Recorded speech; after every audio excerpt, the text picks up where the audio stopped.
بسم اللہ الرحمن الرحیم۔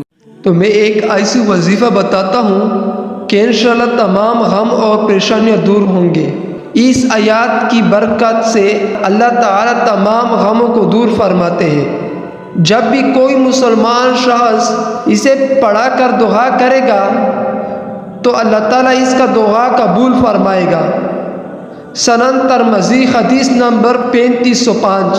اور حدیث شریف میں ہے، جس مسلمان نے بھی بیماری کی حالت میں 40 مرتبہ یہ مذکور آیات کریمہ پڑھ لی، اگر اس بیماری میں انتقال ہو گیا تو شہید کا اجر ملے گا، اور اگر تندرست ہو گیا تو اس کا تمام گناہ معاف کر دیے جائیں گے۔